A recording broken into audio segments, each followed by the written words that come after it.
आइए दोस्तों सीखते हैं आज किसी भी संख्या का बेहद आसान तरीके से घन निकालना। फॉर एग्जाम्पल अगर हमें कहा गया है आपसे कि 11 संख्या लिखा है, 11 का क्यूब निकालना है, यानी 11 की घात 3 लिखा है, तो कैसे निकालते हैं कि 11 घात 3 लिखा है। सबसे पहले उसको हम जो 11 लिखा है इसको 1:1 में लिख लेते हैं और उसके बाद यहाँ पर हम देखते हैं 1:1 लिखने के बाद जहाँ पर अनुपात लगाया है यहीं पे एक हम लाइन खींच लेते हैं। लाइन के एक साथ बाईं तरफ 2 स्पेस बना लेते हैं, लाइन की दाहिनी तरफ भी 2 स्पेस बना लेते हैं और फिर जो ये अनुपात में संख्याएं लिखी हैं इनका क्यूब कर लेते हैं। इसका जो क्यूब आता है इधर वाली लाइन के पहले स्थान पर रखते हैं। 1 का क्यूब क्या होता है 1, और इस वाली संख्या का जो क्यूब आता है वो आखिरी स्थान पर रखते हैं और इसका 1 का क्यूब क्या होता है 1। फिर दोस्तों इसी के अंदर ये जो अनुपात है यहाँ पर ले लेते हैं, पर्टिकुलर संख्याओं में 1:1 और यहाँ पर भी 1:1 लेते हैं। फिर देखते क्या है कि इस संख्या का इस वाली पहली संख्या से क्या रिलेशन है। तो 1 इक्का में पहली संख्या और इसका रिलेशन क्या है 1 गुना है। जितने गुना इसका रिलेशन है वही काम हमें यहाँ करना है, गुणा 1 करना है, 1 इक्कम 1। फिर इसी तरीके से इस दूसरी वाली संख्या का चूंकि दूसरे स्थान पर है इसका रिलेशन ले लेते हैं। इसका रिलेशन क्या है 1 गुना है, 1 इक्कम 1। वही पैटर्न यहाँ लाएंगे 1 इक्कम 1। उसके बाद जो ये संख्याएं है इस वाली संख्या का दुगना, इस वाली संख्या का दुगना करके यहाँ लिख देंगे और यहाँ पर भी इस संख्या का दुगना करके यहाँ लिख देंगे। और प्यारे दोस्तों इसको बाकायदा सब जैसे हम नॉर्मल एडिशन करते हैं, जोड़ करते हैं, वैसे ही जोड़ते चले आएंगे। तो हमारा ये क्या हो गया 1 का 1, 2 और 1 3, 2 और 1 3 और 1 का 1। और प्यारे दोस्तों 11 का क्यूब हमको बेहद आसान तरीके से पता है 1331 ही होता है। आइए आपसे एक सवाल पूछते हैं कि 12 का क्यूब क्या होगा।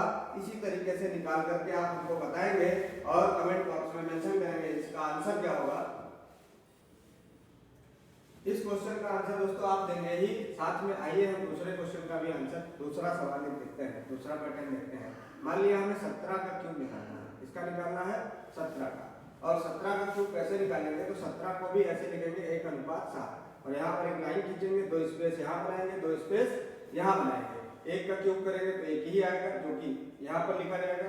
7 का क्यूब करेंगे, 7 का क्यूब कितना होता है पहले दोस्तों 7 का क्यूब होता है 343। कितना होता है 343।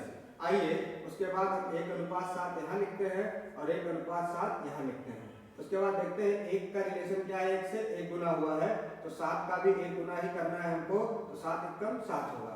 ऐसे ही 7 का 343 से कितना गुना हुआ है मेरे दोस्तों, तो 7 का 343 जो हुआ है वो 49 गुना हुआ है। कितना हुआ है 49 गुना। तो 1 का भी 49 गुना जो प्यारे दोस्तों होगा वो यहाँ कितना होगा 49 होगा। और हमने कहा था कि इन संख्याओं का दुगना करके लिखते हैं तो 49 का दुगना जो होता है प्यारे दोस्तों वो होता है 98 और 7 का दुगना जो होता है प्यारे दोस्तों वो होता है 14। आइए इनको जोड़ने का प्रयास करते हैं। इकाई का अंक हमारा रहेगा 3, इकाई का अंक हमारा यहाँ निकल के आएगा तो क्या लिखेंगे 3, और 3 लिखने के बाद यहाँ जो दोस्तों दिख रहा है हमको 34, ये हो गया हमारा हासिल। हासिल के बाद इस संख्या के इकाई का अंक जोड़ेंगे तो 34, 34 में 8 जोड़ेंगे तो कितना आ जाएगा 34 से 40 2 42, 42 में 9 जोड़ेंगे तो कितना हो जाएगा 51, 51 का 1 हासिल लगा 5, 5 और 9 14, 14 और 4 18, 18 और 4 22, 22 और 7, 22 और 7 29, 29 का 9 हासिल लगा 2, 2 और 1 3 और 1 4। प्यारे दोस्तों इसका जो घन आता है 49 13 आता है, तो 49 13 इसका घन होता है। प्यारे दोस्तों इसका घन क्या होता है 49 13। आइए दोस्तों एक और सवाल लेते हैं इसी पर। मान लिया हमसे पूछा जाता है 21 का क्यूब। क्या पूछा जाता है 21 का क्यूब। तो सेम पैटर्न इसी पे जैसे हमने यहाँ काम किया है वही काम हम यहाँ करेंगे। पहले 21 को लिखेंगे 2:1 और यहाँ पर एक लाइन खींचेंगे, 2 स्पेस यहाँ बनाएंगे, 2 स्पेस यहाँ बनाएंगे और फिर क्या करते हैं इस संख्या का क्यूब करते हैं और यहाँ लाते हैं। 2 का क्यूब क्या होता है 8 और फिर इस संख्या का क्यूब करते हैं और यहाँ लाते हैं। 1 का क्यूब क्या होता है 1 और फिर जो अनुपात होता है उसको यहाँ लिखते हैं और ये अनुपात भी यहाँ पर लिखते हैं। और फिर हम देखते हैं पहली संख्या का पहले से अनुपात क्या है 2 × 8, तो 2 और 8 का रिलेशन क्या है 4 गुना।